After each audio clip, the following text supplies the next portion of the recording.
Hello and welcome to Being Well. I'm Forrest Hanson. If you're new to the show, thanks for listening today. And if you've listened before, welcome back. Today, we have a very special episode for you. In the 400 or so episodes we've recorded of Being Well, I've had the opportunity to talk to so many incredible experts about so many different subjects. One of those is attachment, which describes how our early relationships and experiences can influence our adult relationships. Attachment is a very popular framework for understanding ourselves and other people. Working with your attachment style can have a lot of benefits, and I've gotten a lot of mileage out of it myself. Today's episode is something of an attachment masterclass. I've gone back through the archives and I've selected sections from some of my favorite conversations that focus on attachment. We've then edited those together into this greatest hits episode. The first conversation that you'll hear is with Dr. Rick Hanson, my dad and frequent co-pilot on the show. And this conversation focuses on how we can become more securely attached over time. It's a great place to start for people. It also begins with Rick offering a simple summary of attachment theory and some other material that can give you some good context for the other stuff that we'll be talking about during this episode. If you're listening to this and you're unfamiliar with attachment theory, you'll probably get enough of a background from this segment, but just in case, here's a simple way of understanding attachment. I found this really useful myself, and it comes from research done in the early 90s that simplified attachment into just two questions. Does a person have a positive or negative view of themselves? And do they have a positive or negative view of other people?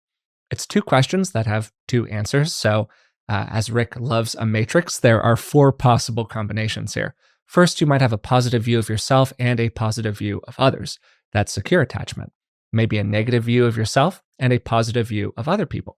That's anxious. A positive view of yourself and a negative view of others, well, that's avoidant.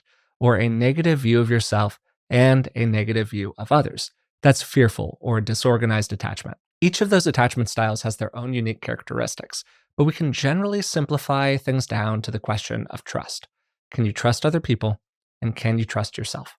And then, what kind of behaviors tend to flow naturally from that belief? And a quick reminder before we begin, please take a moment to subscribe to the podcast, leave a rating, a positive review, or a comment if you're watching on YouTube. And hey, you can consider supporting us on Patreon. It's patreon.com/beingwellpodcast. So let's get started here. Here's Rick on how we can become more securely attached. We grow up and we develop these models of relationships that people call attachment systems. And hopefully we grow up in an environment where parents are available and responsive and sensitive and, appropriately guiding when necessary, but it's not horrible. And there's a context in which a child can increasingly feel secure, right? Rather than insecure.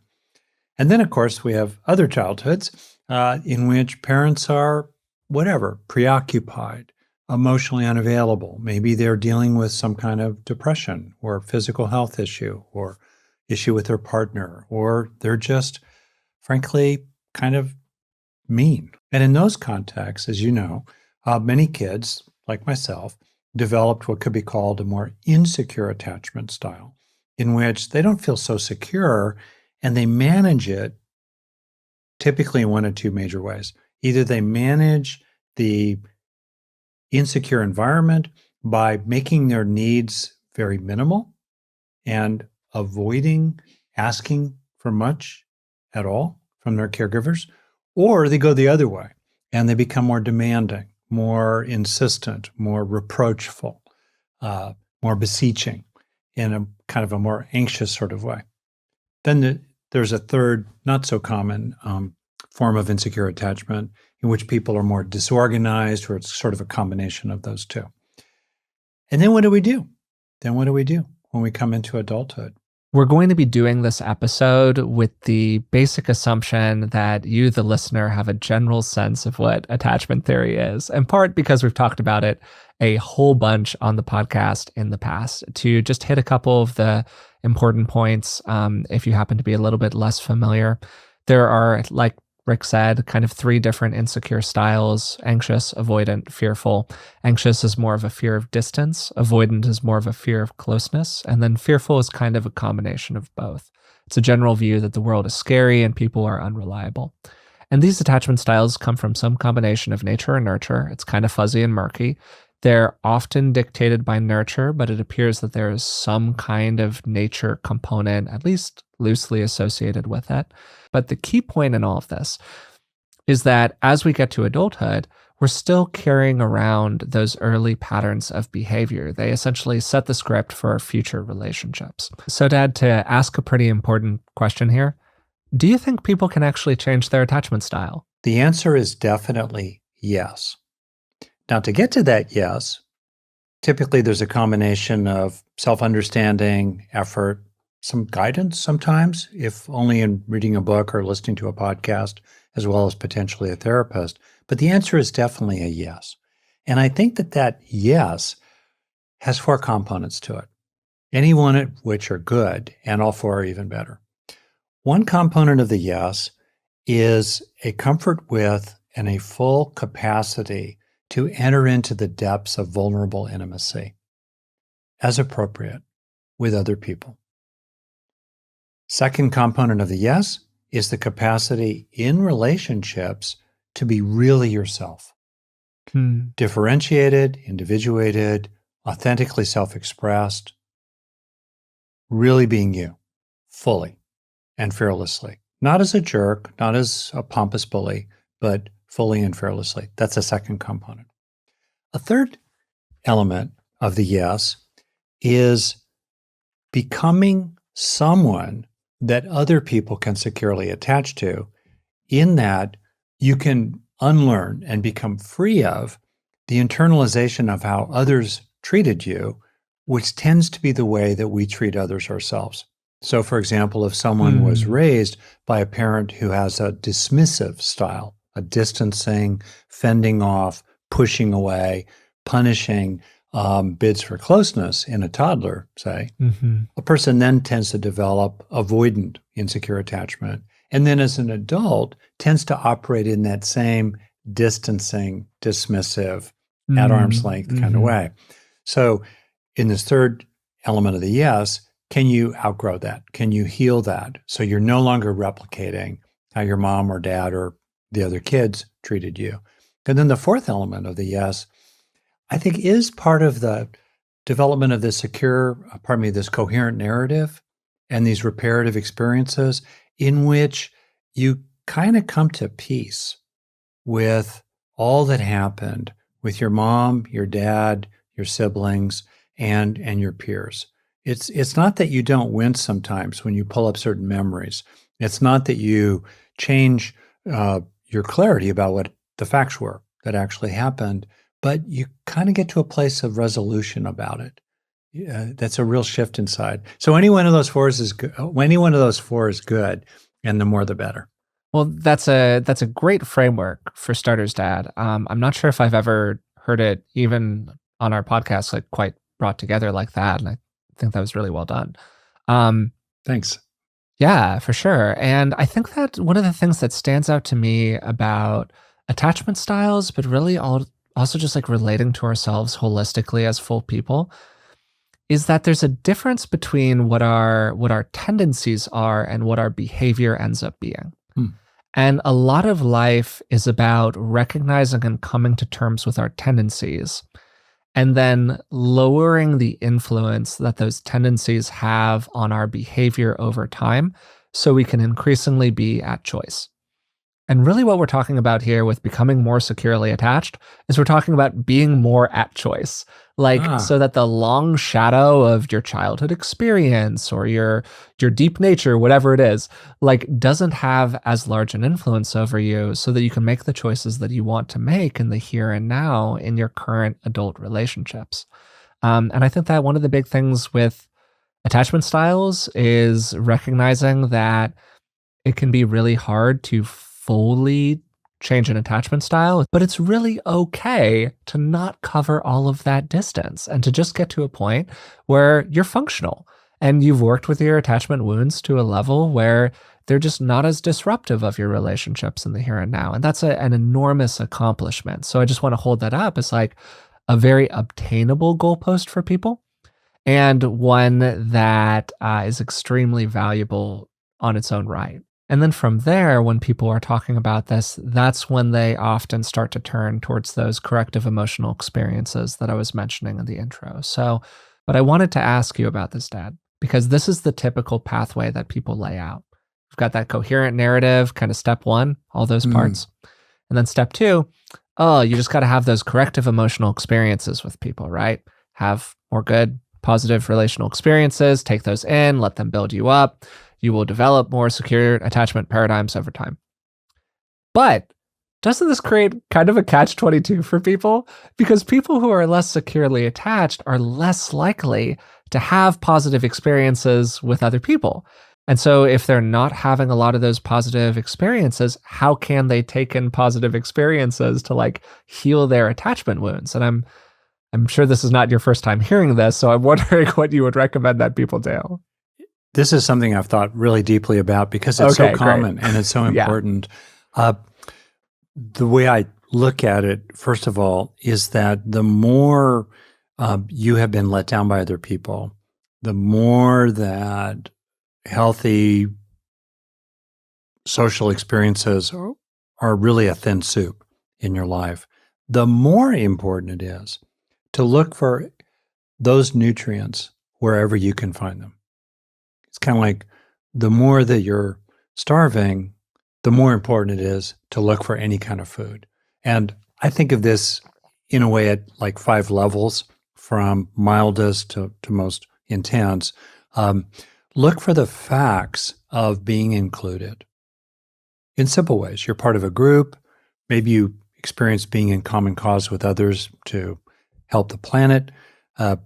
Maybe you're part of a team in some way. You're included. You belong. Simple things. Second, feeling seen. Other people are attentive. They're listening to you. They're trying to understand you. They may not be perfectly empathic, but they're trying and maybe succeeding to some extent. Third, appreciated. When are you factually respected or chosen or valued? Or when is there gratitude for you? Or when are things about you appreciated and honored? Okay.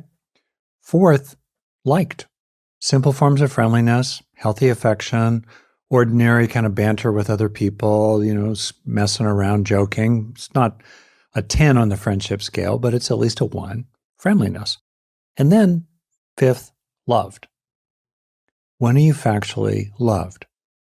You can do this for the present. You can also do it for the past. And then it's important to be on your own side to help these facts become feelings. And then when you have moved from the fact to the feeling, really slow down to take it in. This practice that I just described there, Forrest, I would describe this as probably one of the top 5 healing practices for people I know. The repeated looking for factual evidence that you're cared about in one true way or another, and then taking it in. And the reason I put this up in the top 5 loosely of all that I know is because we're so immensely social. And our wounding is mainly in relationships on average, and our healing is mainly in relationships on average. And so looking for that healing based on what things that are actually authentically true is really, really important. For somebody who has more of a anxious style, what have you seen help people with that tendency become more securely attached over time? What's like the crux for them? Yeah. Yep. So people with that style are often very good at pulling social supplies from others. The problem is they don't swallow.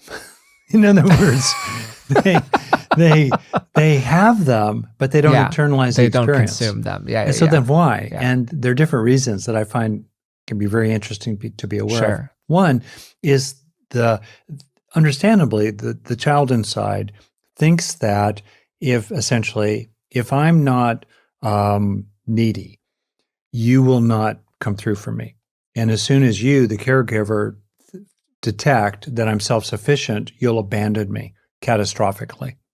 And I will not exist in your mind anymore. And despair and devastation will follow. Understandably. So that's one block.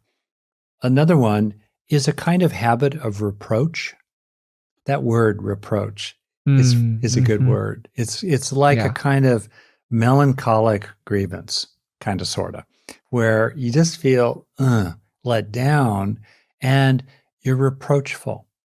Maybe there's a little anger in it, but it's mostly you let me down, and it's like a clinging complaint. And that can become a mode of relating for people. It's important to appreciate that so-called insecure attachment, it's a mode of attaching. It's a way of forming relationships. And so there too, you can focus on what are the payoffs, what are the secondary gains in that style of reproach, a clinging complaint, and realize over time that the costs are a lot greater than the benefits. And then you start shifting to a different mode. So I find basically for someone who's in that kind of anxious insecure, obstructions to internalization of reparative experiences, really key, really key. And addressing the terror that they will not exist in the minds of others if they're self-sufficient. Wow. Do you think so? That's a barrier for people at a primal level? Huh. Yeah. This is really interesting. Yeah. This is the kid who had the experience that the parents showed no interest unless the child was upset about something.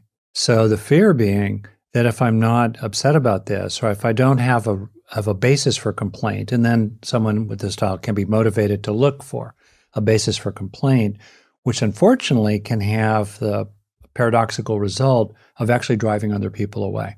So do you mind kind of going back through the things that you said and sort of summarizing for somebody with an anxious style what tends to be really helpful? First off, it can be embarrassing to feel needy or to be seen as needy. And it's very important to recognize that this is a natural way to be, insecure, anxious, kind of clingy. And there's nothing wrong with you that you're like that in relationships. Really important, because there's often a very fragile sense of self-worth that comes with that particular attachment style. It's a kind of self-worth that tends to be excessively dependent on the feedback of others, while unfortunately the feedback of others is seen as transient, unreliable, always on the bubble and about to pop. Giving yourself the kindness and the stability and the unconditional steadiness of caring and support that you long for in others is really foundational here. This is a good thing that I'm talking about. And if you're anxiously insecure attached, you know what I'm talking about. Second, when the supplies come, digest them. Slow it down, take them in, and address your fears about internalization, such as fears that if you are seen as someone who becomes increasingly self-sufficient, someone who is actually gradually internalized, feeling cared about, so that you're no longer so needy, address the fear that you'll be abandoned then, that you will no longer exist in the minds of others. Address that. Also address the extent to which, perhaps, a clinging reproach has become a kind of habit. And even with a certain secondary gain in it, that for some ways it's a way to feel strong or better than others, to kind of rest in the complaint that they let you down. So when you say, I'm sorry if I'm drilling down here a little bit, Dad, but when you say something like address that, how does one address that? You know, that's kind of the whole crux of it, right? Because of course the idea is nice, but what's the phrase I'm looking for here? The proof is in the pudding, or similar whatever. Yeah. Okay. So, I'm kind of summarizing what could be for somebody a very legitimate several-year journey. Of real healing. And I'm just trying to name the headlines. Okay. So let's suppose that you're afraid at the level of a 4-year-old inside or a pre-verbal year-old infant. You're afraid that if you actually become self-sufficient in a relational kind of way, that you'll be abandoned. Yeah, you They will won't stop come getting through for you. relationship. Yeah. Yeah, they're only coming to you because you're crying in the corner, for example. Great question. I'm glad you slowed me down here. One, look for people in your life who are actually reliable. They don't have to be perfectly reliable, but they're decent people who are not alarmed by the fact that you have needs and are going to be stably available for you in relationships. Very often, what we do in adulthood is we seek out people who will play familiar roles in the scripts we learned in childhood. So we may well seek out people in adulthood who are actually unreliable or who are responsive to a lot of neediness, let's say. But as soon as we seem self sufficient, they'll just sort of spin out and ignore us. Instead of that, look for people who can become a secure attachment figure for you. Maybe it's a therapist. Maybe it's a person with whom, this is important, you can have a kind of circumscribed relationship that's not a life partner, soulmate kind of relationship. But in the context of that relationship, they're actually securely available. And they're fine with you becoming more self-sufficient yourself. So you can explore what it's actually like, maybe with a neighbor that you go for a walk with, or maybe it's somebody at work that you like each other and you do projects together of some kind. You know, you can feel in that relationship where the stakes are mild to moderate, that you can be self-sufficient and you can receive and internalize the sense of being routinely included in their mind without needing to beseech them for that. So that's the anxious attachment style. Okay. Then flipping over to the other side of the coin, the avoidant attachment style. And this is generally characterized by somebody who feels like they can take care of their own needs just fine and really is not that interested in other people being a part of that process because other people are fundamentally unreliable. I can deal with my own problems. Why would I want to, leave myself open to suffering by relying on somebody else here? Paradoxically, of two useful things to notice if you're avoidantly attached is first, how actually sensitive you probably are to interpersonal experiences. Routinely, I would see clients, and often there's this combination in which you've got someone who's the pursuer and someone the distancer. Distancer avoidant, pursuer anxiously insecure. Okay. And the pursuer routinely will say things like, well, my partner's so cold and uncaring.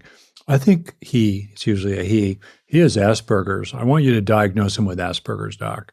And what? Okay. So we start there.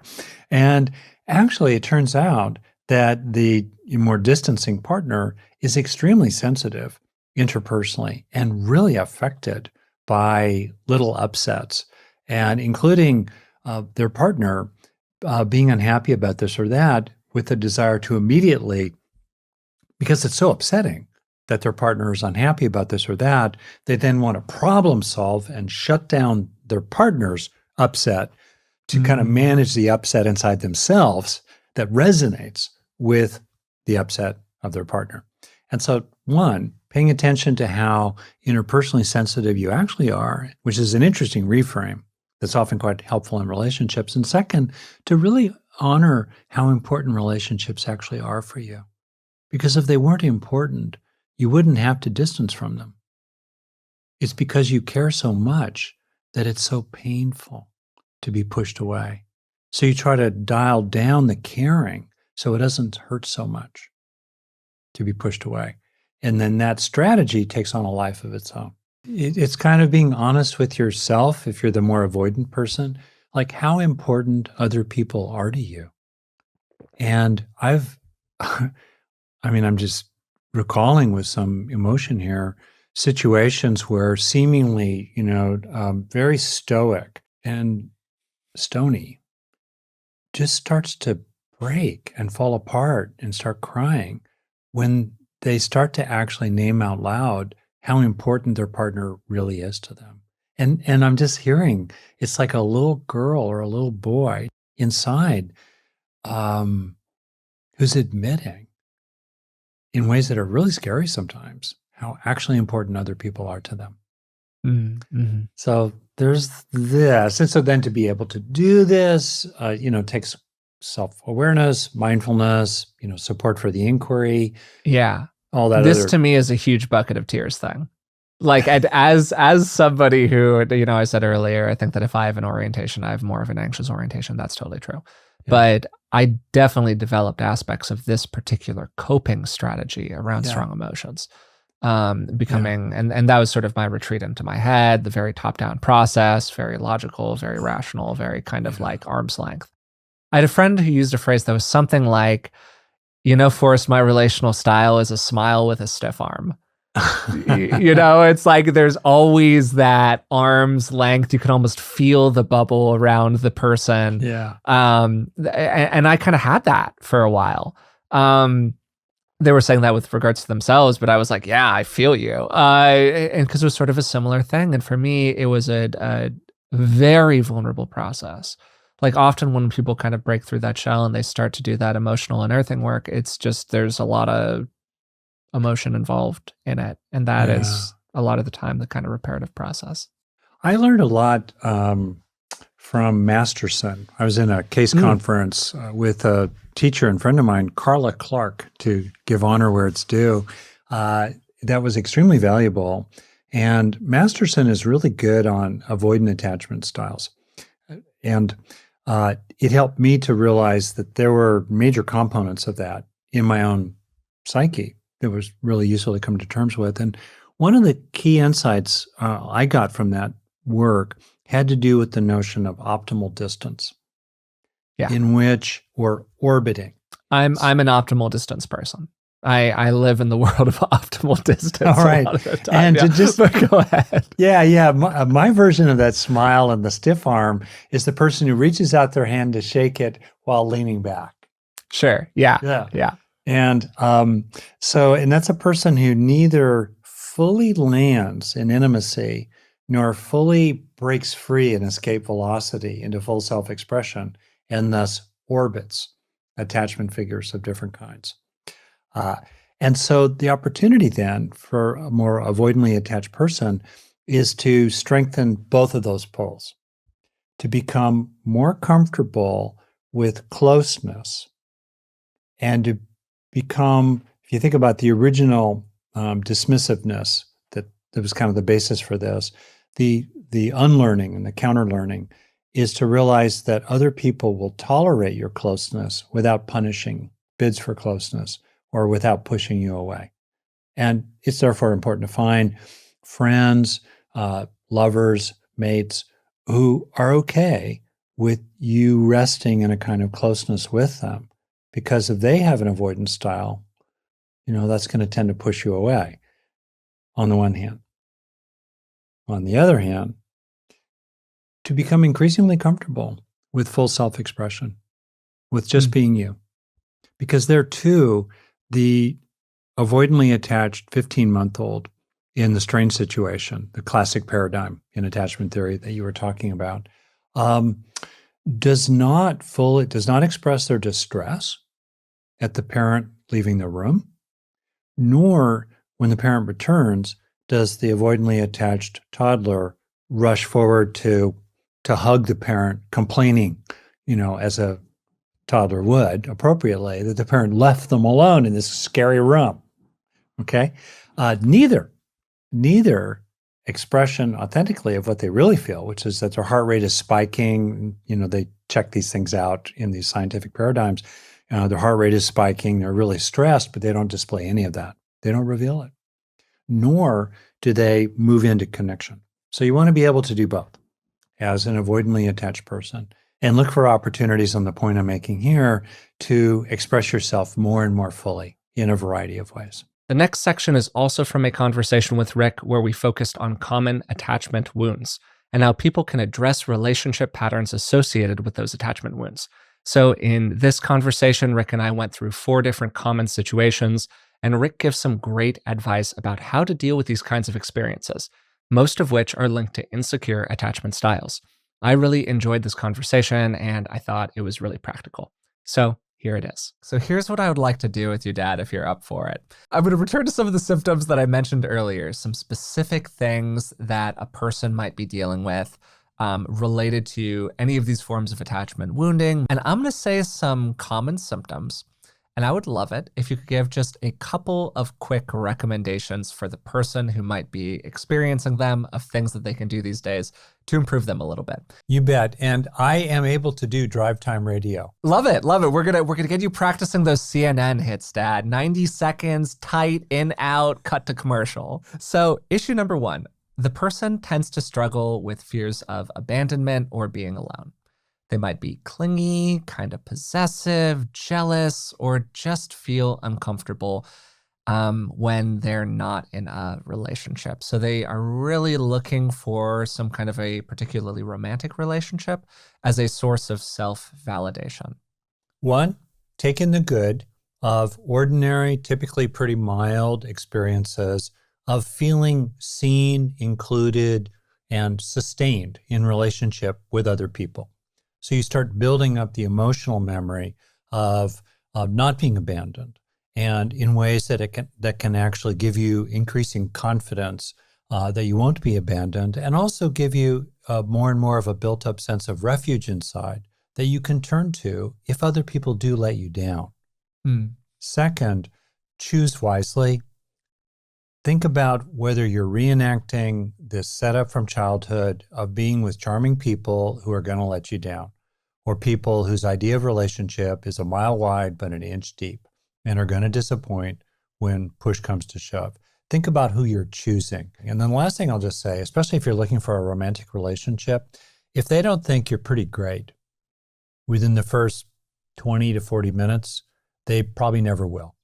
And if they don't think you're pretty great for them, maybe you're just not their cup of tea. Okay.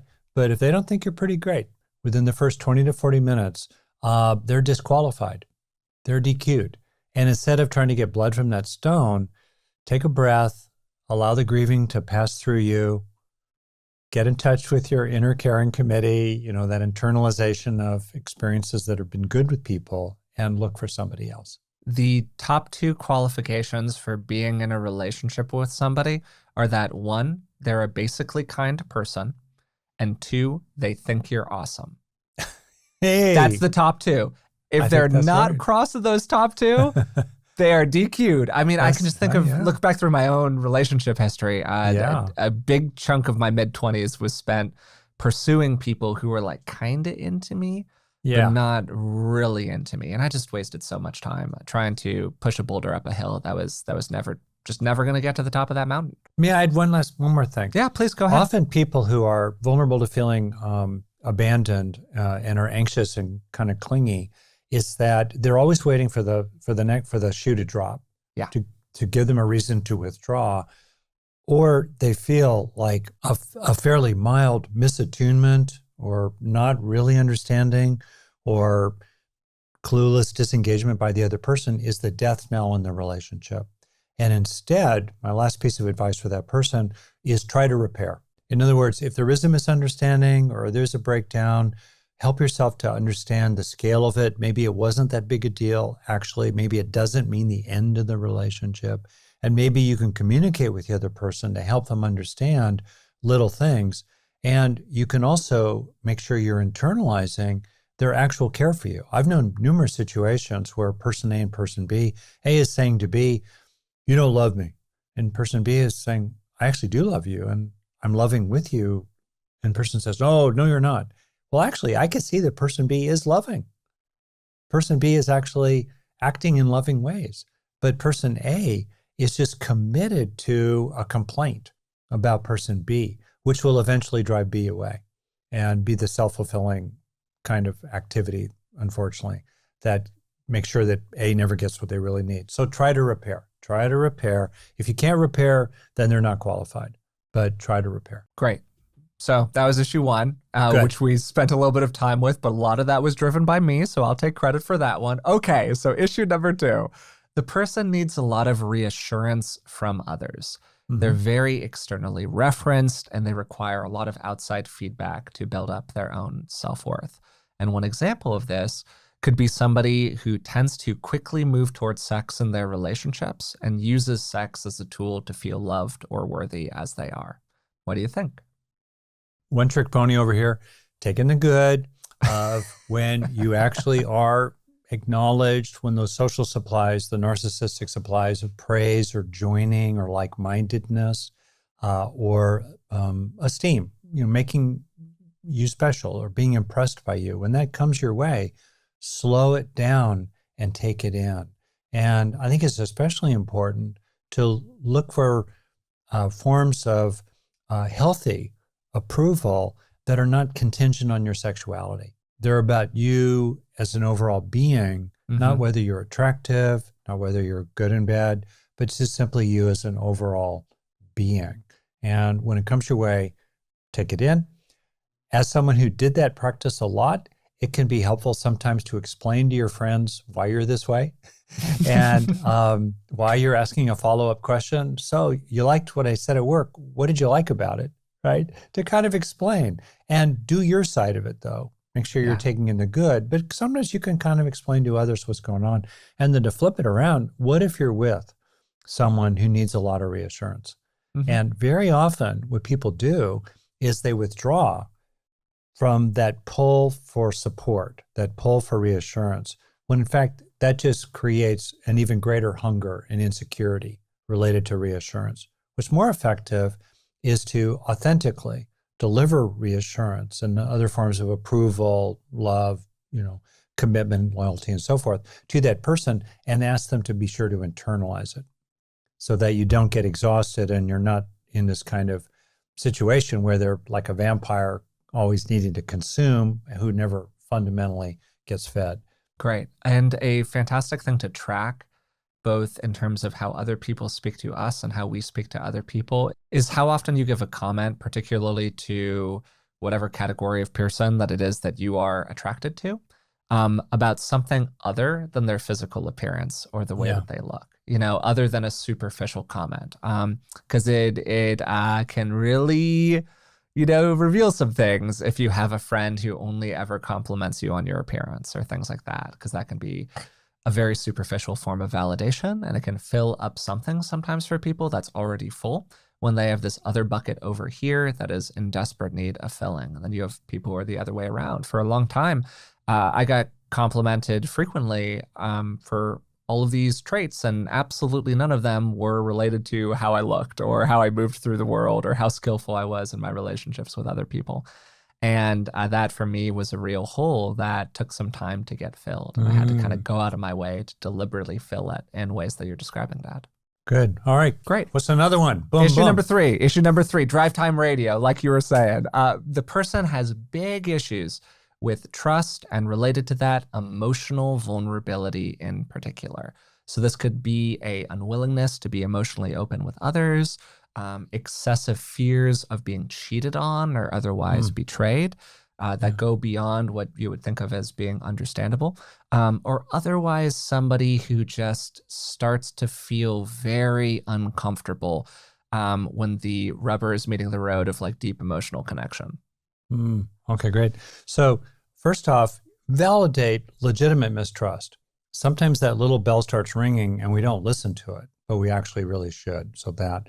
Second, appreciate the fact that you actually are vigilant and you are clear-seeing and you can stick up for yourself. In other words, in effect, join with your own defenses. Validate your own capacity to be like, I don't know, the turtle or some sea creature that can withdraw inside your bulletproof shell, in 1/2 of a second if you need to.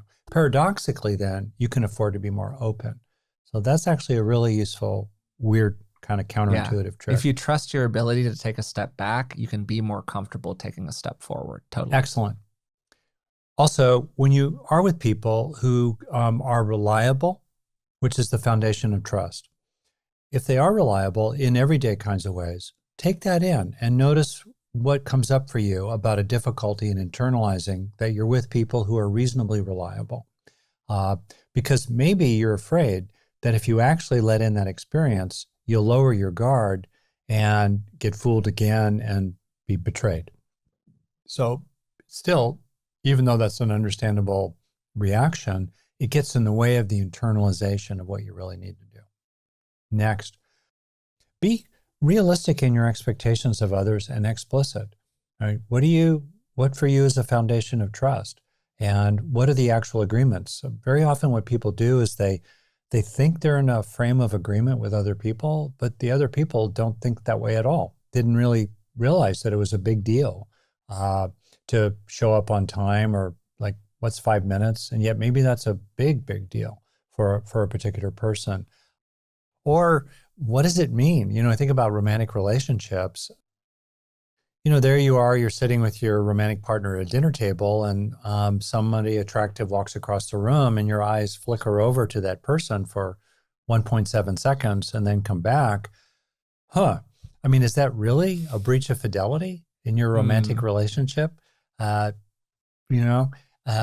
is flirting, actually? And, you really try to pin that down. What does that actually mean? And I would say there, if we're in a partnership with someone who's more insecure about certain things, so A and B. A is more insecure. They are wanting more reassurance from B, or they tend to be mistrusting of what B's doing. And B could understandably feel that a fair amount of that is way over the top. It's too controlling, it's unreasonable, it's annoying. But if B gets reactive about that, that's going to make A feel even less trusting and could actually lead ultimately to the relationship ending.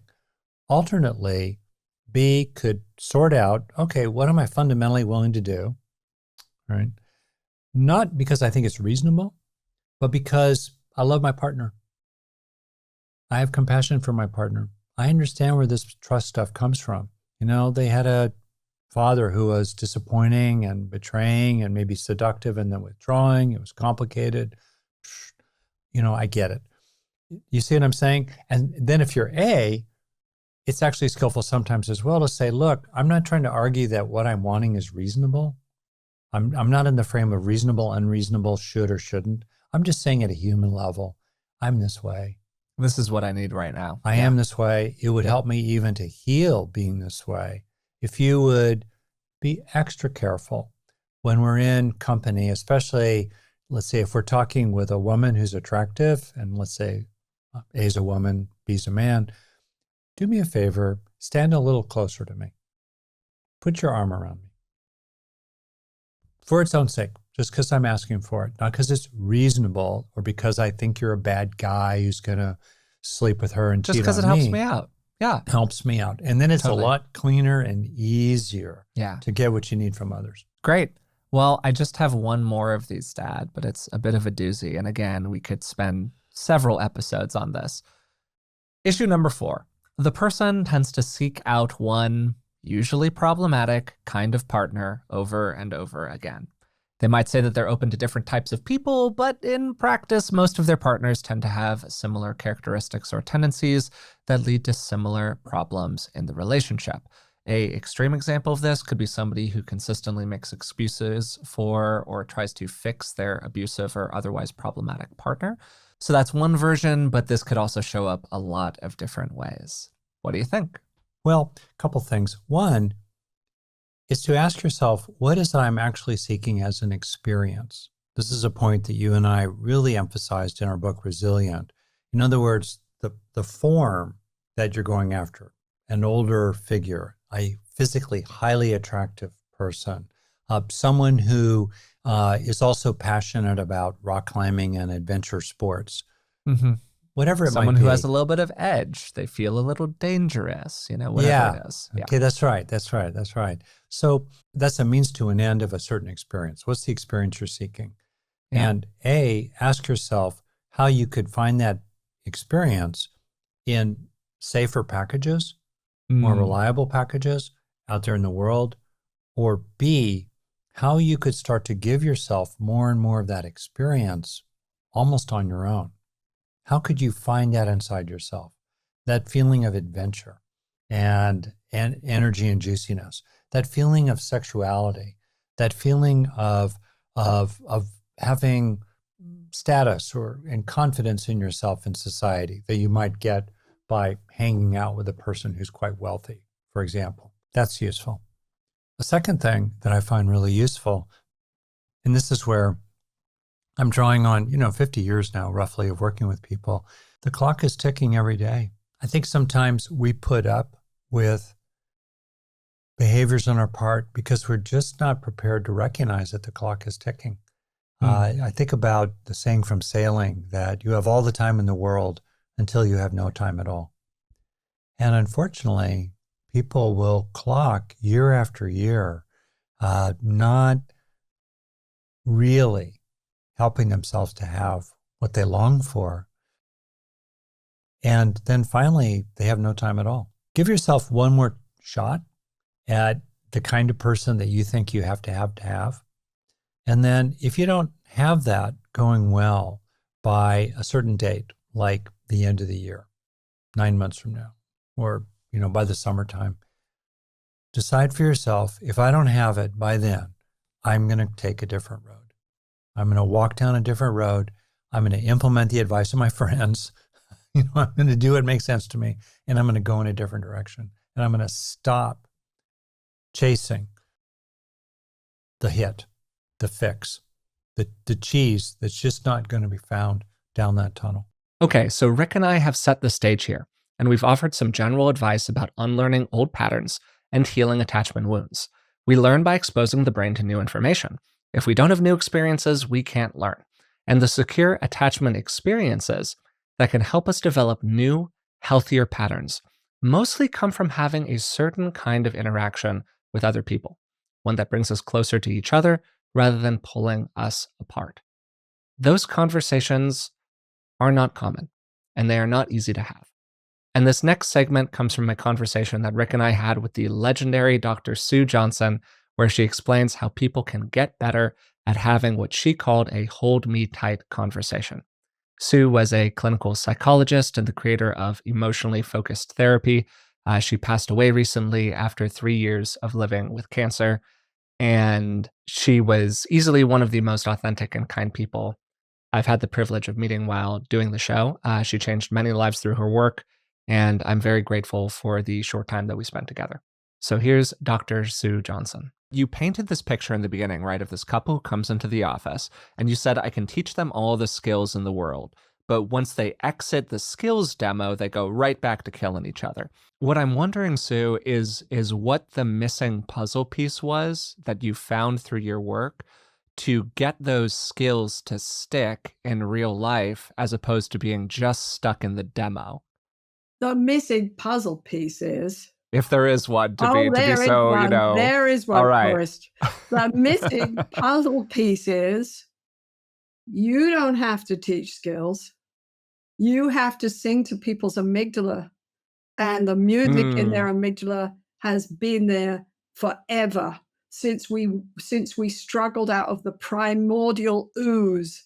We need connection with another human being to survive and certainly to thrive. If you can get people into what we call a bonding conversation, we call a hold me tight conversation.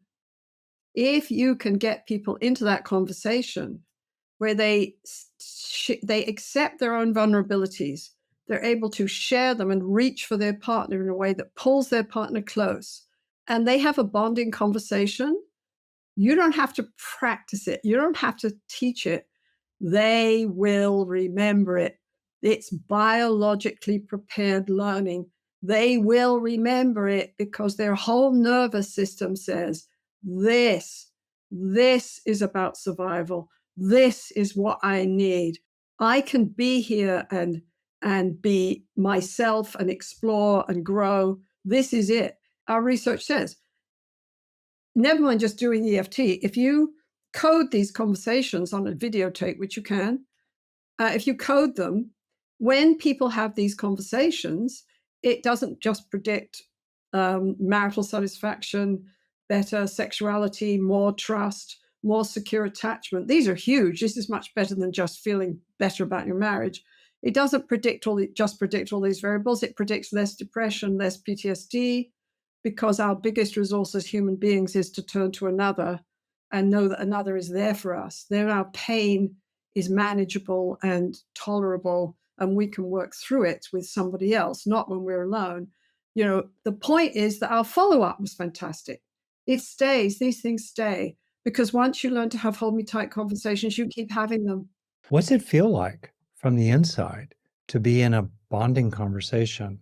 And what are some of the things that people can do themselves to kind of help themselves be in a bonding kind of conversation, especially with an imperfectly attuned partner? Well, we're all imperfectly attuned. We Yeah. have to, it's an ongoing Yeah. way of dancing. You have to learn to dance together, right? And you're always adjusting. Yeah. In a way, other people might put it, what helps us come into the heart and be in the heart and from the heart while it's scary, and also be drawing someone else into that space with you as well. Well, if we look at therapy, but I think it happens in life as well with friends and good attachment figures. We feel we have to begin to get our emotional balance. We have to feel safe enough that we can actually not just stay on surface feelings, which often are irritation and anger, which is, I see it as protest. A lot of anger in relationships really is, where are you? Where are you? Where are you? You don't respond to me. I don't feel like I matter to you. I'm going to yell at you until you respond, right? But it doesn't Right. look The like floggings will continue until morale improves. That's right. Yes, that's right. But people don't see it that way. They feel attacked, so then they withdraw. Yeah. And then so you get the dance that messes up most relationships in North America, which is one person's yelling, but the communication is distorted. So they're blaming and putting down instead of saying, I'm lonely, where are you? I need you, come and be with me. And the other person just hears blame and hears, I'm not wanted, I'm not enough. And they shut down. And the more one person shuts down, the more frantic the other person gets, the more they attack. And they're caught in this dreadful dance. And it's the dance that's the problem.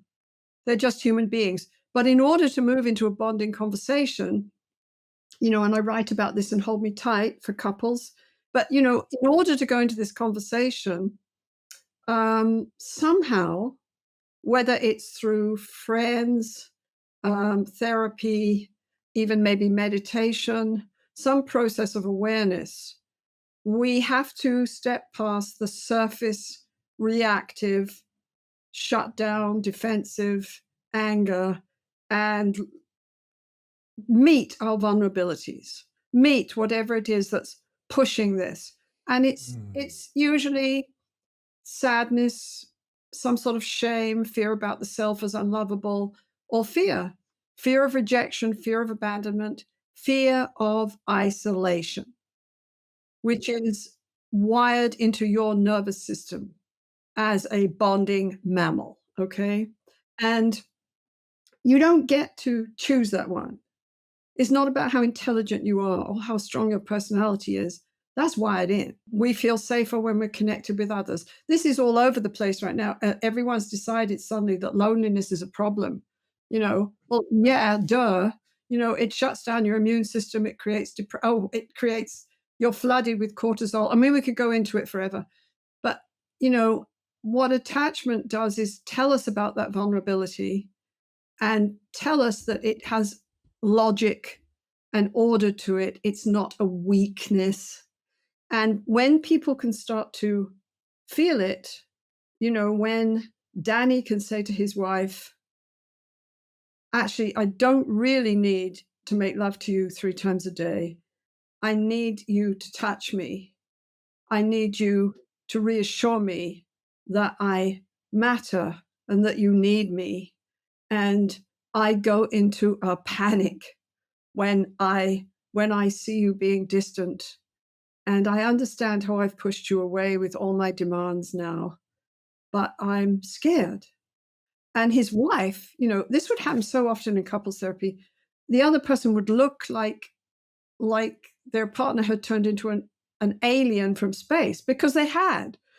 His wife says, basically, no, you're obsessed with sex, you're aggressive, and what are you talking about? You're not afraid, right? Who are you, right? And then I have to help her. I say, it's strange for you. You don't see him this way. He never shows you this part of him, does he? Then Danny starts to talk about his vulnerability, and it pulls his wife towards him.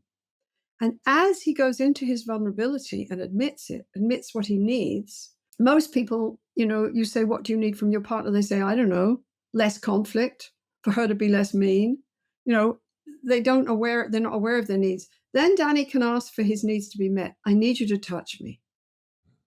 And he does it in a way that pulls his wife towards him, where he's open and helps her be responsive. And she sees him differently and she responds. She doesn't respond out of skill or rational deal or insight. She responds emotionally to her husband, who actually deep down she loves, even though she never enacts that in their relationship anymore, right? She responds. And suddenly he feels safe with her. And then she does the same thing. So being able to sit in that vulnerability, accept it, go past the anger into whatever threat is happening for you. Go past the shame, there must be something wrong with me, and recognize that it's really a fear about the self, and share it with the partner. Go into the sadness, because on the other side of sadness is your longing. And you can, I work a lot with trauma with individuals right now, and I'm always fascinated by the fact that I think they're going to go into fear and panic. And actually, they're going into sadness. They're going into grief. They're going into grieving what they never had. They're going into grieving that when they were small and being abused by their brothers, they longed for someone to come, someone to see them, someone to see their pain and say it mattered. And they tell me, I'm depressed.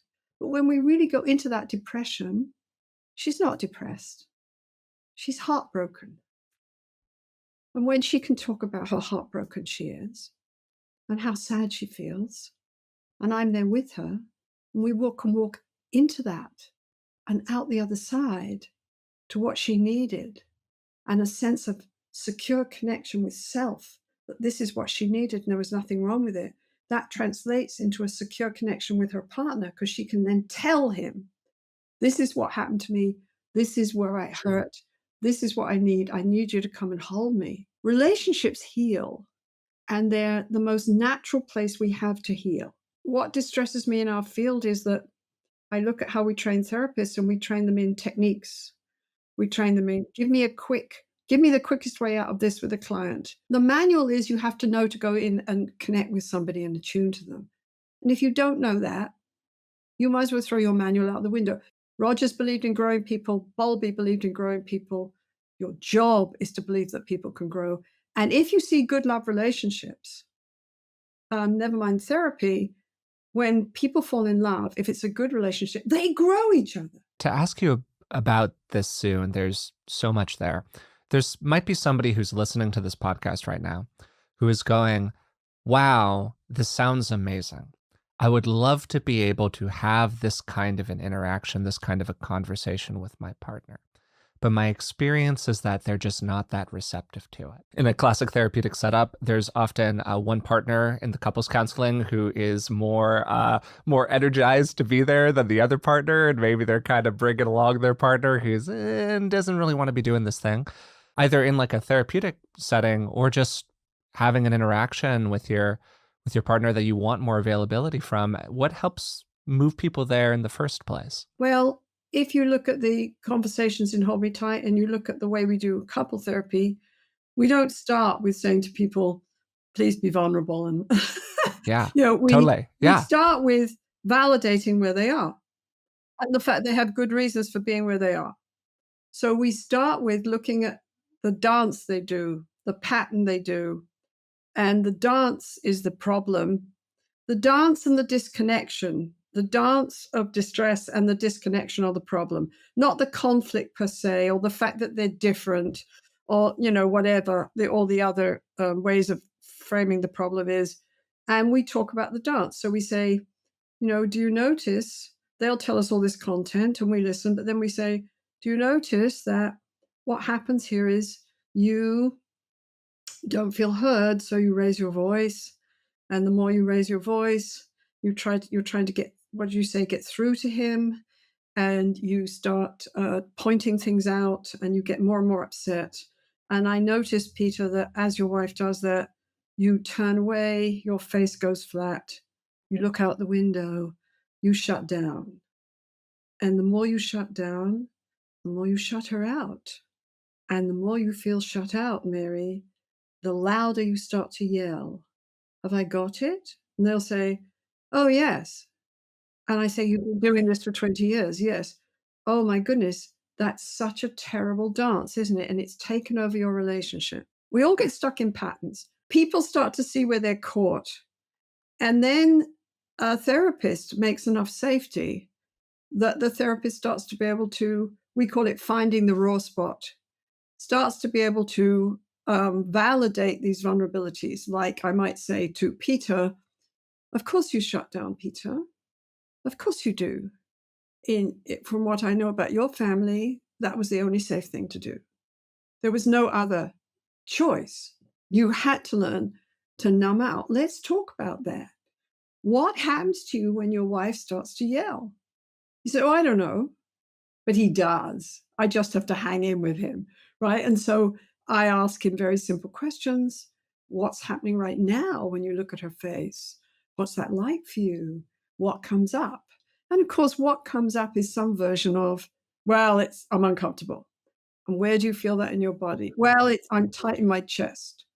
And then what happens? What do you say to yourself? I say to myself, I'm never going to make it with her. It's hopeless. I'm not what she wants. And then he starts to weep. And then we turn and use that in a bonding conversation. We turn and say, we support that, we validate it, we hold it, we regulate it, we've evoked it, and we regulate it at the same time. And then we help him share it to change the drama. New emotional music, new dance.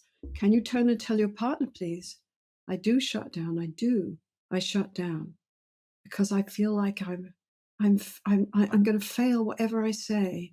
I don't know how to give you what you want, and I'm failed, and I'm the big disappointment, and I can't bear it. You matter so much to me. That's why I shut down. And then we help his partner hear that.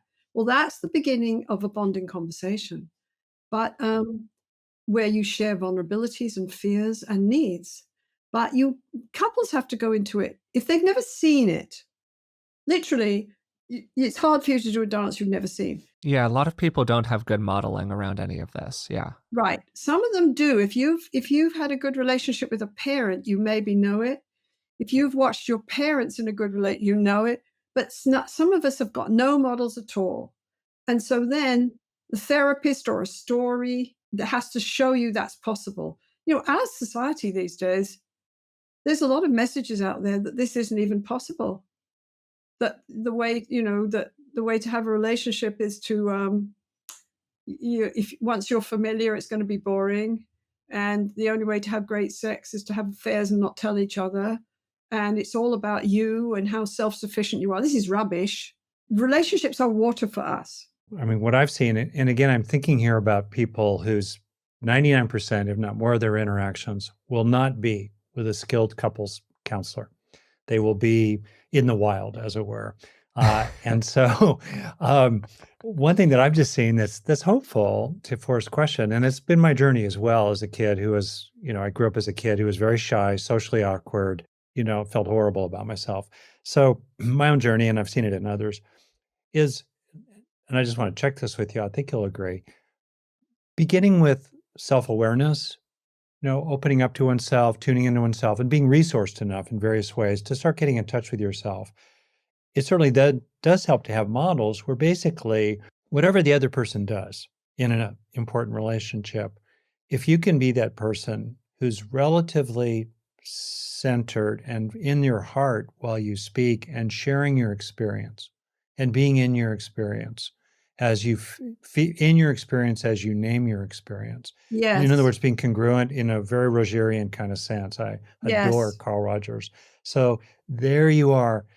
That does tend to draw most people eventually into that, dare I say it, resonance with you. And if you're rested there multiple cycles with another person and they continue being a total jerk, that's a clue. But most people do kind of come to you. It's funny that it's like the strongest move is to be the most vulnerable person in the conversation. You're right. And I love what you just said, and it's beautiful. The thing is that you have to have your ground underneath you for that. Definitely. And we all lose our balance at times. And when I watch people at the beginning of EFT and EFIT, individual EFT, the first bit is about getting that balance. Because what we want to do in EFIT, in individual therapy, is to create this secure connection with self, as well as then translate it to others. And that means literally changing the way you relate to yourself, which is we're trying to help people relate to themselves with more acceptance, more awareness, and often what we'll do in EFIT, for example, is rather than inviting somebody into new emotions, more vulnerable emotions, and their needs and longings, and then asking them to share it with their partner, we'll have someone close their eyes, and see the small, vulnerable, traumatized self. And it's fascinating because you say, can you see this small part of you, this part of you that you never talk about, that you say is weak, pathetic, that you never let yourself feel, but you did just let yourself feel right there? Can you see that small 10-year-old boy? It's fascinating. And he says, no, I don't see him. There's nobody there. He's a ghost. He's a ghost. Ah, so you help me. Nobody saw him. You've practiced for years not seeing him. Seeing him is not allowed. If I understand what you just said, it's heresy. So what you're telling me is you can't see him at all? That little boy who never belonged, who was sad all the time, you can't see him. And if you hang in, he says, I can't see his face. Say, I see, okay. But if you were there with him now, what would you want to say? And he comes up with some huge intellectual thing. So then I slow him down again with my voice. We know how to do this, by the way. We know how to regulate emotion. If you're going to work with emotion, you have to go slow and low. If I say, can we just stay here for a minute? That little boy, he's 10 years old. You can't see him. He's sort of fuzzy. He's like a ghost. But you know he's there. Can you tell him? I've spent so long not seeing you. I've spent so long not listening to you. Nobody wants to listen to you. Sue says you're there, but nobody wants to listen to you. I'm not going to listen to you. I don't want to see you. And he starts to cry, right? And he says, do I have to do this? I said, of course not. That will go as slow and as, but basically, yes, you do, because I'm doing EFIT. I know where I'm going. Eventually. Yeah, I got one day. I absolutely loved that conversation with Sue. It's one of my favorites we've had on the show. And if you haven't listened to the whole episode yet, I would encourage you to do so. We go from there to a conversation I had with therapist and the author of Secure Love, Julie Mennano, that focused on the common relationship mistakes that bring people into her office and how those mistakes are typically based on individual attachment styles and differences. We then talked about the very common relationship pairing of a more anxious person with a more avoidant person. We actually did a whole episode on what's called the pursuer-distancer dynamic, which encapsulates that relationship if you're interested in learning more about that. And we then contrasted how that couple tends to interact with how a more securely attached couple goes about solving problems inside of their relationship. It was great to have Julie on the show. I really enjoyed talking with her. I always get a lot out of talking with people who have an active clinical practice because, it's really easy when we're talking about psychology for things to get very theoretical, particularly when we're talking about a theory like attachment. And everything that she does is informed by the reality of working with people directly. Is there a particular mistake or issue that couples make that really stands out to you, something that typically brings them into your office? Most of the time, what's going on is that it's the way that they're communicating during conflict and a lack of actual full emotional safety and connection in the relationship, which impacts the way that they do conflict. And then the way they're doing conflict further erodes anything that was already kind of off about their emotional availability connection to each other. So the typical couple is going to come to me and they're going to say, we have all these strengths. A lot of times we're doing really well. We get along over here and we parent great together and see eye to eye in these areas. But then we get in these fights and it goes south and nothing gets resolved. We keep having this fight about the same topic over and over. And B, it causes us to stop trusting each other and feel distant from each other. And we're in a bad spot. We're in a tense place after these fights or arguments. And then they say to themselves, well, we're never going to do that again. We're never going to fight again. We've learned so much. And then they just either go from that point, they just kind of push that issue under the rug. But eventually that issue is going to resurface and they're going to go right back into the real core of the problem, which is the way they're communicating around these areas where they don't see eye to eye. And then the layer on top of that is the fact that, really there's just emotional dysfunction. Typically, almost all the couples I see, one partner has an avoidant attachment style. The other partner has an anxious attachment style. And basically what that means is they can't reach each other emotionally in a nutshell. And so what happens is anyone who kind of comes to the relationship with this stuff to begin with, which is typically developed during childhood, not having the healthiest emotional environment in childhood. There's varying degrees. Sometimes people can say, look, I had a pretty good childhood, right? But we can still have some areas where the emotional availability wasn't fully there. And so then they come into the relationship with this kind of emotional baggage. And typically that's going to look like not really knowing how to manage their own emotional selves in the healthiest way. And then they're going to come together and things are going to be okay. And then there's going to start to be conflict, like inevitably will happen with any two people who come together. And then those emotional issues are going to get tied up in the way that they're trying to work through this conflict. And then they're going to start creating insecurity between the two of them. We get these skills originally from the relationship that we have with our earliest caregivers. That sets the template for the relationships we have with ourselves. And then we go into relationships and we replicate all of that with other people. So it's very, something really big needs to happen for that to be shaken up. Let's say, two people come together, they're very securely attached. One all of a sudden, bam, gets hit with like a terrible episode of depression or some kind of trauma happens. And yeah, they can start going into some of these anxious avoidant dynamics at that point. I don't see people who have anxious attachments or avoidant attachment. I think they're extraordinarily rare. Really? That's so interesting. For a relationship to be sustainable, it's going to have to find some sort of emotional homeostasis.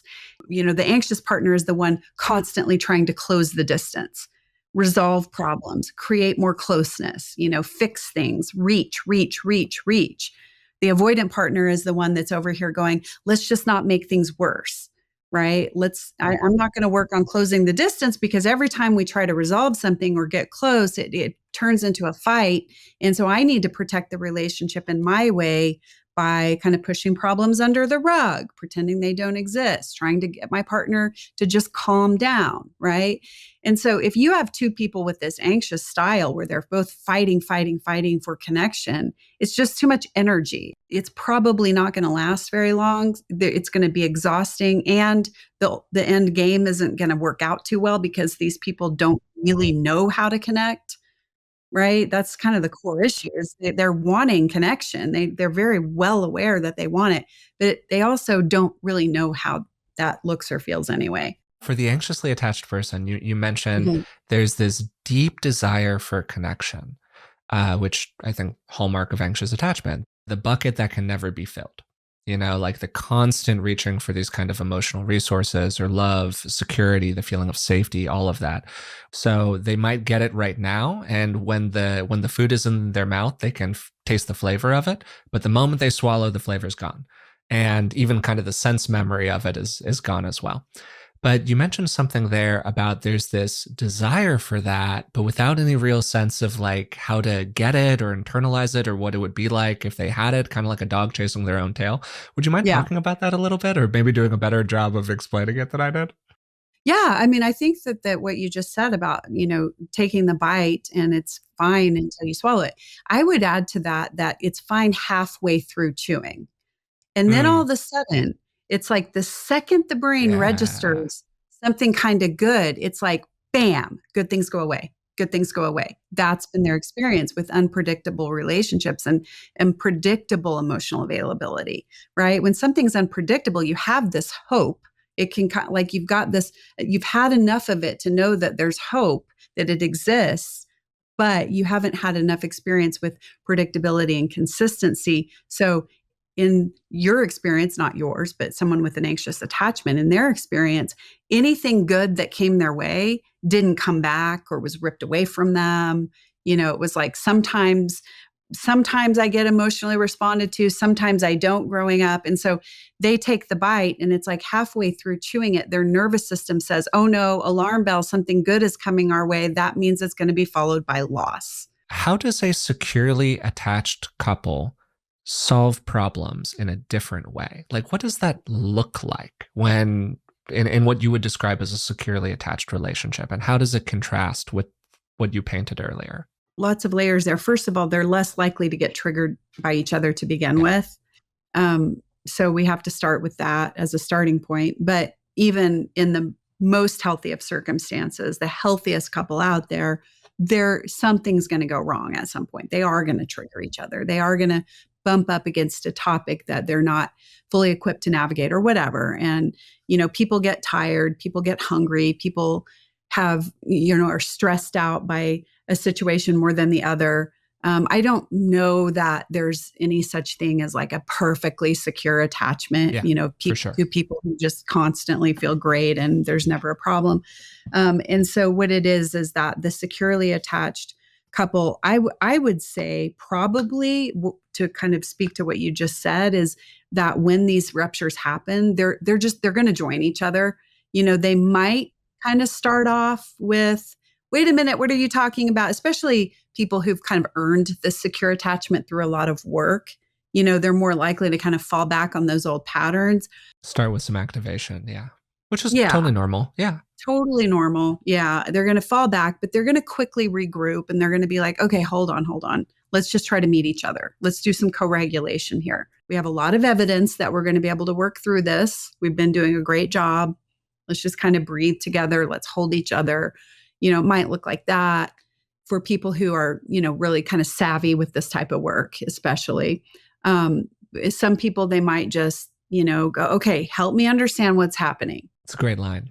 Yeah. Like, help me understand what just happened. What's going on with you?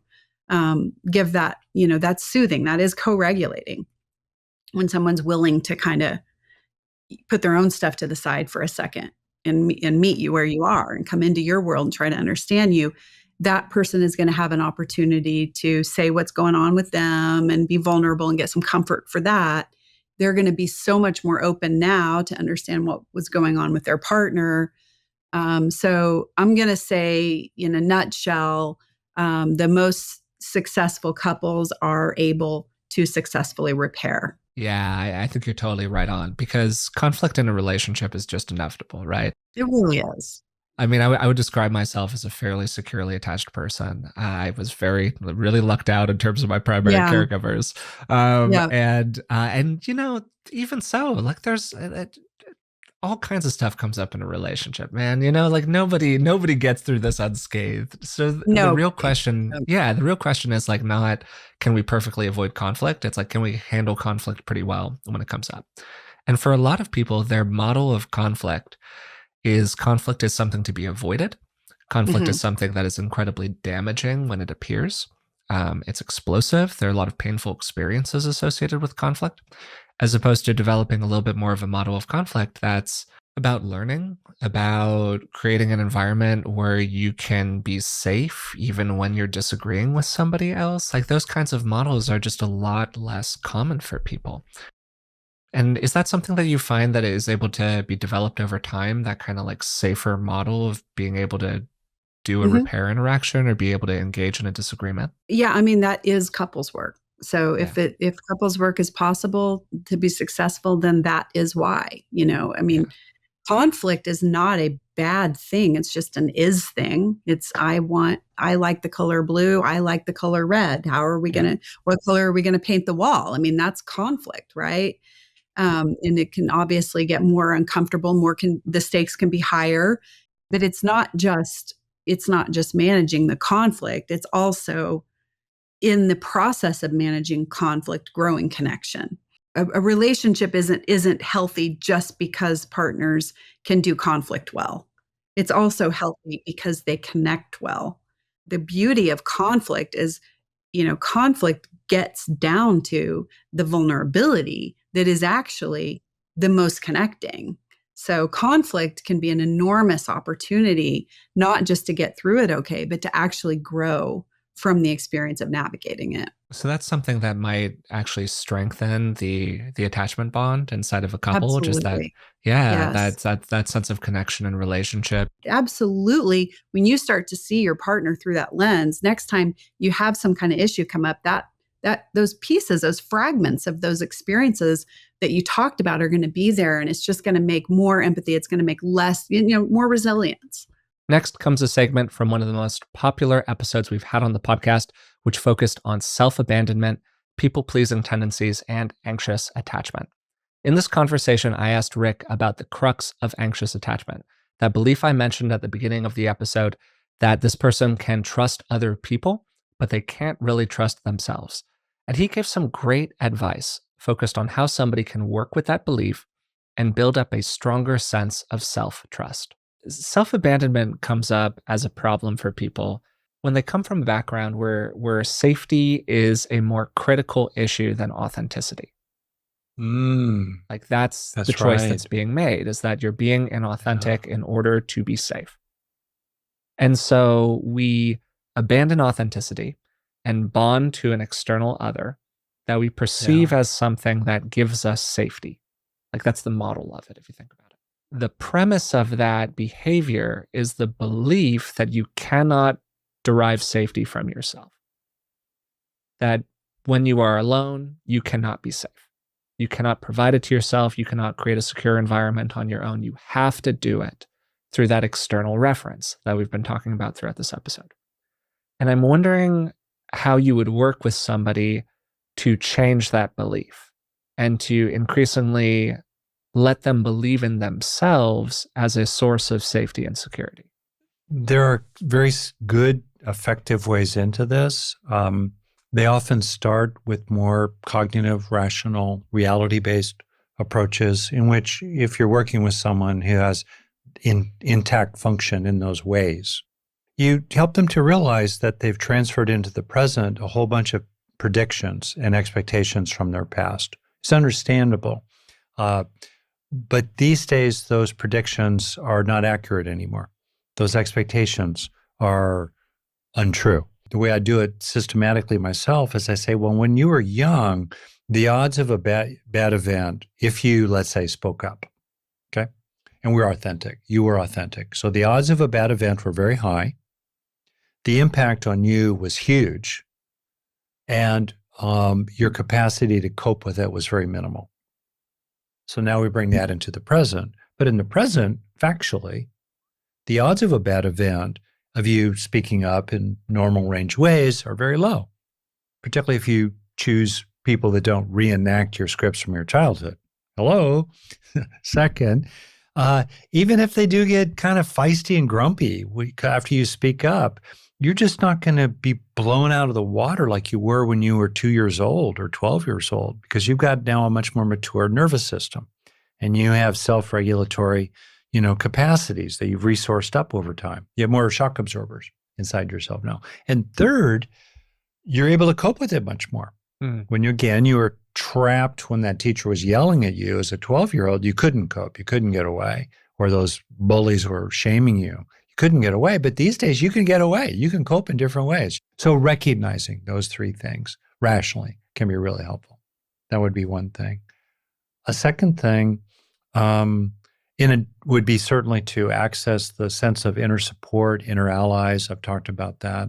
But I want to name a third one, which is allying with the part of you that has accumulated probably a considerable amount of fed upness, even anger. Anger is very energizing. This is healthy anger. And getting in touch with a part of you that just is sick and tired of taking it and ain't going to take it anymore. And that part is often aided by sort of like a 5% regulating, softening, tuning around the edges so that you don't cancel your own vote by just going way overboard. All right, a little bit of regulation there. But otherwise, really getting on the side of that understandably fed up, tired of injustice, had it, and definitely is going to start speaking truth to power. Definitely is going to start naming what's true. Even if we don't have the power to change what's happening, we're going to name it. And they're going to know that we know what's really going on here. That would be a third thing, I would think. I do think, actually, is to join with a sense of healthy entitlement, that you have the right to tune into your own gravity, your own dignity, your own seriousness about this thing that has really bothered you. A really powerful tactic, both in therapy and in life, is called joining with the defense. Self-abandonment in general is an attempt to solve a practical problem, which is those security issues we've been talking about throughout the episode. And it can be really helpful to start by convincing your internal parts, the aspects of your personality that are like, hey, we can't speak up because it's dangerous to. It can be really helpful to convince them that you're taking that problem seriously, and then you can kind of get on the same side as them internally and just be like, yeah, no, I see these issues out there. I do take them really seriously. I believe in the story that you're telling me. But is there a different way that we can approach this problem? Can we both stay safe, however it is that you need to stay safe in the world, while also appreciating your own needs in different kinds of ways? And maybe one way into that is asking yourself, is there a situation, is there a circumstance where it is objectively safe for you to care for yourself? Whatever that circumstance is for you. So you're not vilifying your trauma response here, which is self-abandonment. Yeah. You're not making it wrong or making it bad. It was probably a rational response at one moment in time. As you were talking about earlier, Dad, when you were talking about the patterns that we have in childhood now being ported into adulthood. So it's not really about like not pleasing or being fiery or whatever it is. It's just about being at choice about your behavior.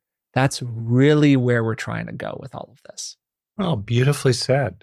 So as we get toward the end of the episode, I want to spend the rest of our time here talking about how self-abandonment issues can show up for people in relationship. One of the things that you mentioned earlier, Dad, was how people who have these issues can sometimes recreate the circumstances for them that were problematic, maybe with their parents or just in other relationships that they've had previously. So they keep on going back to this familiar set of behaviors. Would you mind describing what that looks like? And I'm sure you've had people who have walked into your counseling room, a couple dealing with that kind of an issue. And I'm wondering what the process of working with it looks like for you. For example, someone who grows up with parents who, for various reasons, are dismissive in their attachment style. They kind of push away the child's needs. They tell the child to, big boys don't cry. Just take care of it on your own. Daddy's busy, mommy's busy. Okay. And then that person as an adult, ends up in a relationship with someone who's pretty dismissive themselves, friendly, polite, decent, and also dismissive, especially of the soft underbelly, that we all have. So that would be an example of that. I think a different kind of example is more cultural, in which people who grow up in a culture in which there's not much in touchness with feelings. People don't speak the language of feelings. They don't tell each other they love each other, for example. They then might seek out that familiar culture because it's what they're used to. But as a result, in that familiar culture, continue to feel unseen, unheard, deep down inside. So let's say now you're a person and you're in a relationship and you're in the frame of trying to make the relationship work better, okay? And let's say you're the person who is feeling kind of abandoned yourself. They are abandoning you, or you feel deep down inside, I know I should stand up more for myself. I know that I should say more of what I need, but I'm really scared. Maybe my friends are cheering me on to do it, but I'm freaking out here. Okay, classic, very understandable. One thing that we haven't really talked about, it's very useful, is to deal with the grief about letting yourself down. Because much as we can face regret and remorse about letting others down, we can face regret and remorse and grief about letting ourselves down and coming to terms with that. And there's a really important distinction between shame and grief. Rather than feeling ashamed that you have let yourself down or reenacted the abuse that was done to you by doing it to yourself, okay, feel a little shame, but move through the shame, which tends to be toxic in quantity, and move into the grief, the sadness, the sorrow, the lost opportunities, feel that and let it flow. Much less toxic than shame. And it's appropriate. There's a mourning, there's a grieving, there've been losses, some of them irrevocable. Okay, we tell the truth about that, which then helps us to move to the other side. Truth-telling is the bridge that gets us across the river of suffering. Now we're on the other side. So that's one piece of it, is to just drop that in. I want to highlight that around grieving related to self-abandoning. Another is to really appreciate the justice, the worthiness, the allowingness, the entitlement, the healthy entitlement of what it is that you want to say. That really helps people, not to get all philosophical, but to rather to stand against the beliefs that say, oh, you're not allowed. Well, what's the why underneath, oh, you're not allowed? And to really dispute that why with an understanding of why you should be allowed. Other people are allowed. If they're allowed, I can be allowed. I am allowed. It's fair, it's just, it's appropriate. That's really useful. It can really help to script it out for yourself. I've gotten out my yellow pad and even recently just laid out the words I want to use, the sequence I want to say it in, so I'm really prepared in a situation that's scary for me to be able to speak from my heart and say what needs to be said in a skillful way. So prepare. And then the last thing I'll say, it's a wonderful technique you can apply to many things. Imagine how you want to be and visualize it. So you're saying it and you're feeling it. It's like a movie. You're creating a little mini movie of the interaction you want to have, and you're imagining yourself saying things and in the way you want to say them and feeling in the way you want to feel while you're saying them. You're then imagining how the other person might respond and imagining skillful, effective responses to their responses that lead it to go well. And then you're imagining it moving into a good resolution. You're rehearsing it in your mind in advance. Doing that is a really effective technique. You can imagine different things. You're kind of training yourself to be prepared when the oatmeal starts to fly. And you're likely to feel more confident.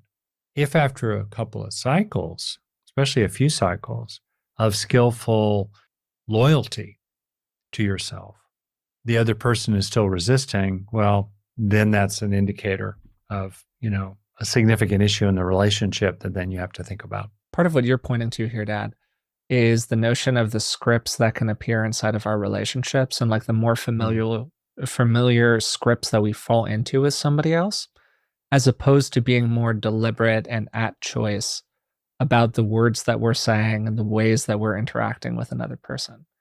And I know for me, I have a lot of patterns of relating to other people that have their own problems. They might not be self-abandonment problems, but they might be, other kinds of issues that I have. And there is a real gravitational pull toward being that kind of a way with and around other people. And one of the things that you can be really attentive to is when you try to shift into a new way of being, when you try to say a different word, when you try to express yourself a little bit differently, how does the world around you, the group that you're part of, respond to you? Because all systems are resistant to change, but they're not all equally resistant to change. There are some systems and circumstances, friend groups, whatever else, that are going to be pretty receptive to this. They're going to kind of like look at you weird for a minute, or maybe for several weeks, but okay, sure, they're going to look at you weird for a minute, and then they're going to basically shrug and move on and let you be this new, different kind of way. But there are some systems, particularly romantic systems a lot of the time, that are very resistant to any change in the people who are a part of them. And when that's the case, man, like things get very difficult for people. And it's a key thing to be attentive to, particularly if you're considering somebody as a romantic partner, or if you're looking for a good romantic partner. Something to really keep an eye on is how open they are to this kind of change. Last thing I wanted to say, it might just sound way too, I don't know, personal growthy. It's a personal growth podcast, though. That's kind of what we're doing here. So it's a really powerful technique in which, so you imagine the genesis of the self-abandonment very often is others who let us down, or we didn't feel like like parts of ourselves could be included, or they mattered, or they were seen, so on. Well, today you can do the technique of, I call linking in general. It's a general technique where you're bringing positive and negative together. And it's really interesting how the brain is, because these parts of ourselves are little layers. They are subpersonalities. They are parts. They don't have the full package of self-awareness that the total psyche has. So that gives an opportunity. For example, you can bring into awareness, let's say, a part of you that, I'm doing it right now, as a 15-year-old, felt very awkward and unlikable and doomed to failure with other people. And you can then be prominently aware of what is soothing or healing or reassuring and including related to that part. So, for example, I could be aware, let's say, or a person could be aware of feeling worthy and good, and some people do like me, and my son likes me, and you're in the feeling of that, and then you bring it into contact. That's the linking. You bring it into contact with that part of you or layer way down in the sediments of the psyche that felt the opposite of that. In other words, you're bringing the current beneficial experience that's well matched to, into contact with some wounded, hurting, alienated, warded off, disowned, exiled part of yourself. And then there's the sense of that exiled part receiving that positive experience that would have been so good to have received, in my case, 60 plus years ago. Anyway, that's a really powerful technique. So, and it's a way to kind of retroactively heal. You're not tricking yourself. You know what actually happened, but there's a soothing, there's a softening, a healing deep down inside when you use this linking method. I hope you enjoyed that segment with Rick. And finally, I thought it made sense to end this episode with a section from a conversation that I had with my wonderful partner, Elizabeth Ferreira.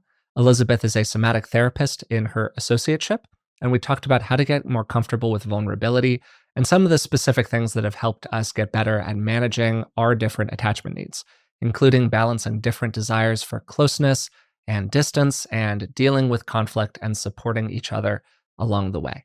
So some people aren't vulnerable in their relationships today because they've never had a good experience of vulnerability. It's literally never gone well for them, or like conflict has never gone well for them in the past. It always led to an explosion. It always created more of a problem. It was never resolved in a way that felt good for the person. So, we're big animals, we're big dogs at the end of the day. That gets programmed into us behaviorally. I know that you do a lot of work with people around complex PTSD and trauma-related issues, many of which are relational in nature. And I'm wondering what you've seen help people start to get enough space around those patterns where they can actually do something about them, where they can essentially like learn a different way of being over time. I feel it's about supporting the person to have a vulnerable relationship with themselves, to be able to hold themselves being honest, observing, compassionate. And, in the room with me, so to speak, it's the therapist or the coach, whatever role I'm taking on. Most of the time I feel like I'm just being there to witness. But what I'm witnessing is someone, perhaps for the first time, dare to be truly vulnerable with themselves. Mhm. And I feel just having someone witness that can be a really powerful transformational force. And sometimes we need a little bit of help getting there, either by a reflection or a little bit of mirroring, right? But I feel that is what starts to help people, is that they can soften in that vulnerability in the room with me, in the room with themselves. And it starts to build a degree of presence in that kind of space. So I don't like to say the window of tolerance because I don't know, that just sounds horrible.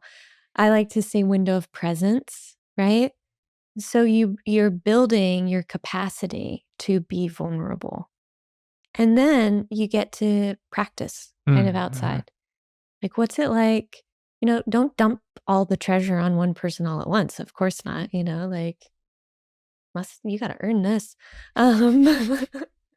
But something small like, hey, I would really like to spend more time with you. Mhm. Or I like that too. Would you like to do this together? Like making little bits, little small things. And for someone with trauma, those aren't little small things. Yeah. Those are really big things. It's easy to have a great relationship when everyone's on the same page about everything. Yep. When everything's going super smooth, when you want the same things, when you need the same things, all of that stuff. That relationship does not exist. That is Mhm. not a real relationship. Relationships are defined by how you manage conflict, how you manage differences. And one of the things that you've said to me recently that I think is just right on and stuck with me is that relationships are defined by whether or not you can disagree well. Yep. Like, how skillful are you at identifying differences and being okay with them? Whatever okay looks like for you and your partner, or you and the person that you're going through this with. And something that really stands out to me is something you just did, which is when you were giving that kind of role play depiction of how that person communicated. They were quite specific about how much of what they needed. Mhm. You said, "Oh, I would like this little thing from you. This is it pretty specifically, and I think that would be really great." Often when we complain or when we express a need, to use the language that's a little bit kinder, we do it in this big amorphous way. Mhm. It's totally unbounded. You just don't listen to me. Mhm. That might be true, but I can't do a lot with that information Mhm. other than like try to be a better listener. but I'm going to interpret that through my lens of what good listening means. Mhm. That could be very different from your lens of what Mhm. good listening means. So now all of a sudden we're in the world of having this definitional problem. What does it mean to be a good listener? Different people define that in different ways, right? But you know what I can really act on? Forrest, I want 5 minutes a day from you where you're just sitting next to me and you're only focused on me. And I can just talk about whatever I need to talk about. Okay, I can sign up for that. 5 minutes a day. It's not a lot of pain point for me. Maybe it really serves my partner, whatever it is. That's a pretty pedantic example here. Yeah. But it's a simple example of the kind of thing that often becomes a stumbling block for people. Mhm.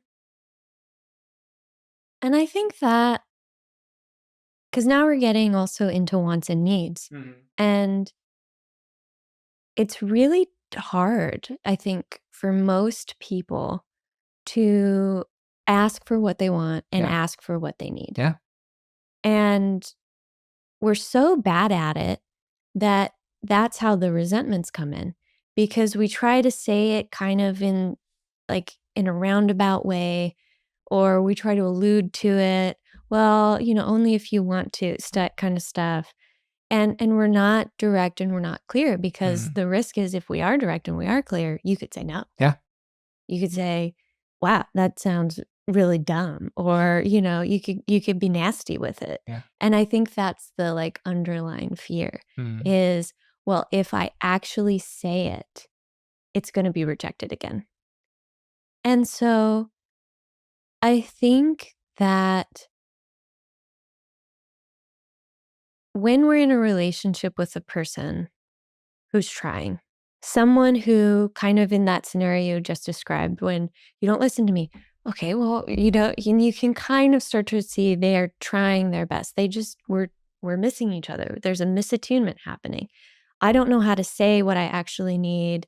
I keep trying to say it, and you're trying to catch mist because it's very unclear what's kind of coming at you. And I think things get a whole lot easier when instead of holding back because we're afraid of losing the attachment, we risk putting things on the table so that we're not binding that energy to create a resentment. And that's an incredible tester for a relationship. Yep. Just bottom line, can the person receive that from you right now or not? And if they can't, that does not inherently mean that this just isn't going to work out. If it's a romantic relationship, it doesn't inherently mean that that person's never going to be the person you want them to be as a friend or as a parent, as a kid, whatever the relationship is.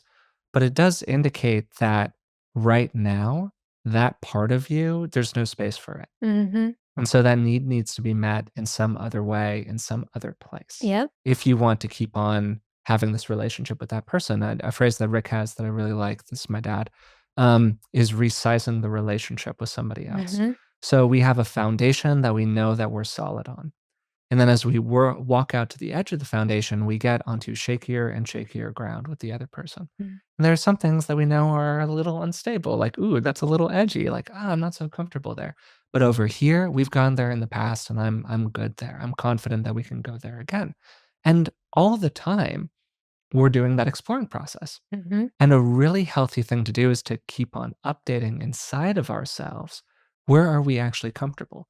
For a lot of people who are a little bit more anxious in their sensibility, or they have a little bit of a harder time maybe updating some of those earlier models of relationship that they have, a lot of the reason that that anxiety is perpetuating is because you're not going through that process actively. Mm-hmm. You're just kind of stuck in one moment where it was all unstable.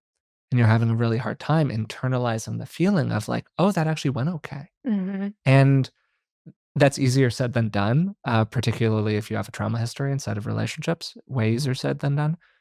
But still, it's something that we can lean into actively as a process. Ask ourselves just the question like, hey, when was the last time I thought about what was actually stable with this other person? And really went back through the Rolodex of instances together and went, what can I learn looking at this whole picture of interactions rather than focusing on any single one of them? Mm-hmm. I think that process of updating requires Connection. Mm. Because often those moments are moments when a part of us has felt wronged or abandoned or totally missed by our partner. And so that moment in time can have an emotional trigger to it. And I feel like those get cleared up in a relationship when the other person can hold space for the other person who's holding this to be like, I need to lay this on the table. That at that time when this happened, it really hurt me, Mm. and or being more direct, you really hurt me when Mhm. that happened. Yeah. And I feel like that dance also helps strengthen a relationship. And this isn't just, partnered relationships, it can be friendships or whatever, of that it's safe to be vulnerable with this person. Like, I'm not making you responsible for my pain, but I need you to at least witness it. I Mm. need you to be able to kind of let it pass over you and through you and trust that you're not going to now hold it and resent me because I'm trying to move past this point. And that's like another thing that sometimes can happen. Someone opens up and they're like, you really did this. And then the person's trying to be spacious and open, but then they're like, oh, now I'm mad and like resentful. And it's like, okay, how can we reach that compassionate place of I'm holding space for my partner? Mm. What does my partner need from me in this moment? And one of the kind of things I think is helpful is that often when we're in a moment of activation or a high degree of like disagreement or stress, we're not really 32-year-old Elizabeth, and I Sure. dare not say your age, Forrest. But Because I'm that old? Well, Because I'm that in the ground? I'm no. 36. It's I didn't okay. know. I didn't know if you named it. No, I'm Okay. I'm open about being ancient. Oh, great. Yeah, and Yeah. a boomer. No, you're just an old millennial.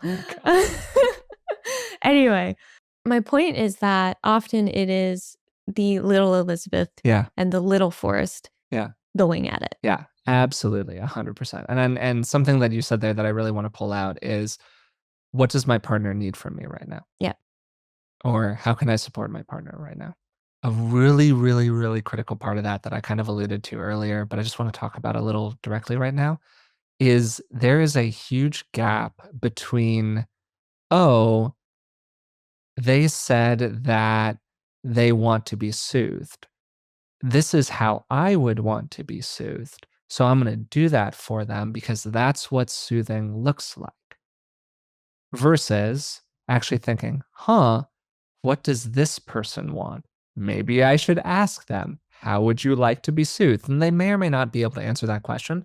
If they can't answer it, there might be a lot of different reasons for that. And then you kind of have to play the guessing game together. But that's just a thing that I see people do over and over again that creates a lot of problems for them, is that they try to soothe their partner by doing what would be soothing for them, or they try to support their partner by doing what would be supportive for them. When the truth is that you need to figure out what is actually supportive for you, not like what would help me out in the same situation. Yeah. And because I can't help myself. Mhm. That is extremely difficult for folks that have relational or developmental trauma. Mm. Because just speaking from my own experience, I remember there would be times when you would kind of ask me that, and it would feel horrible Mm. because inside I didn't know how to like tell you what I really needed. And it felt very penetrative, the like that, like, well, what do you want? Like, okay, what do you need? And it was like, it's kind of scary. The little Elizabeth in me was like, Yeah. I gotta hurry up and find the right answer because this feels, what if I give the wrong one? And, over time, making small little bids, and I think you've maybe have felt this, but like that was really difficult for me in our relationship Mhm. to actually tell you specifically what I need. Yeah, for sure. And in many ways it still is, but I just got to name it because this memory just keeps popping up. But, one time I was real in the soup of stuff, and I was feeling really dysregulated and just totally overwhelmed. And when I get that way, I seek isolation. I'm like, because it's the only way I've ever known how to self-soothe. And here's, my loving partner clearly can see I'm not doing okay and wants to do that. And I didn't have to ask you. You just got up, you grabbed the hairbrush, and you started just brushing my hair. And it was this click moment because that moment was achievable because of all the other moments of me pushing to really be vulnerable, being like, talking doesn't help me, just immediately move into touch. And you tracking that when you brush my hair, it's a deeply soothing experience for me, right? And so those moments I feel are only attainable because I did a lot of work to be able to reveal myself, be vulnerable in that way to show you these are the elements of what actually soothes me and Yeah. helps me. Yeah, that's the magic part of that, is that this was not a moment of mind reading. Yeah. This was a moment of accrued experience with a person based on effective communication. Yep. And then me being able to tell you, that's it. Mm-hmm. Saying that's exactly what I needed. Thank you so much. Like giving that reassurance, because that's also vulnerable too. Mm-hmm. When you Totally. can drag your partner just once, leave me alone. And you're like, with their, Just slide in there. Oh, okay. I hope you enjoyed this mega episode on attachment theory and working with your unique attachment style. I'm also really curious to hear from you. Did you like this format?